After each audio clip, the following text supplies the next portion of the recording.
solutions that make for peace in a time of political turmoil such as has not been seen since the 1930s.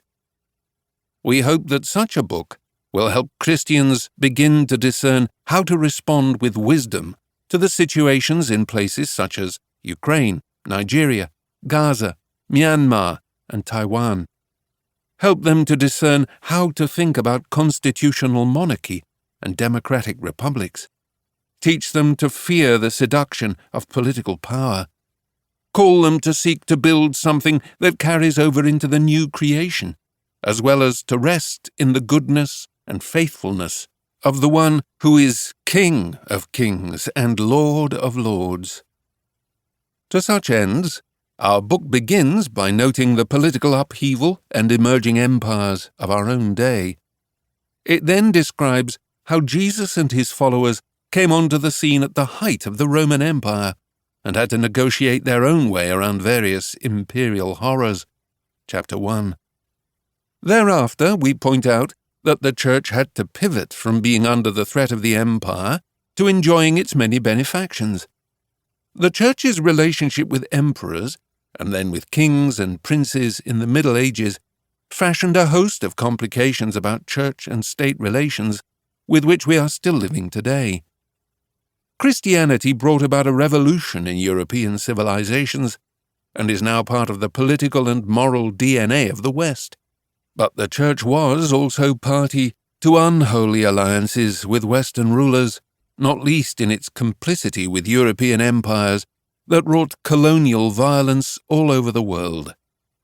Yet whatever the good, bad, and ugly of history, the Church cannot retreat from politics. If we are to speak truth to power and stand up to the powers, then we must do kingdom business with the business of political power. Chapter 2. On the topic of the powers, these loom large in the scriptural narrative, with spiritual and political forces intersecting across the tapestry of history. Looking at Paul's letter to the Colossians, and especially at John's Gospel, we see that the powers of this age will be pacified by Jesus and then reconciled through him. The backstory here is that God had always intended humans to be partners in his dominion. Yet the powers of the age fomented rebellion and wreaked havoc, so that creation itself now groans for deliverance. God's solution is to telescope authority into one human being, one child of Abraham, one Israelite, one son of David, the Messiah. His death makes atonement for sins and brings a victory that results in the ruler of the world being cast out and the powers of darkness being disarmed. In the here and now, governments might have power, but they are merely granted power, and they will be held to account for how that power is exercised. The Christian vocation is neither pious longing for heaven, nor scheming to make Jesus king by exerting force over unwilling subjects. Instead, Christians should be ready to speak truth to power, being concerned with the righteous exercise of government, seeing it bent towards the arc of justice, and fulfilling the service that God expects of governing authorities. Chapter 3.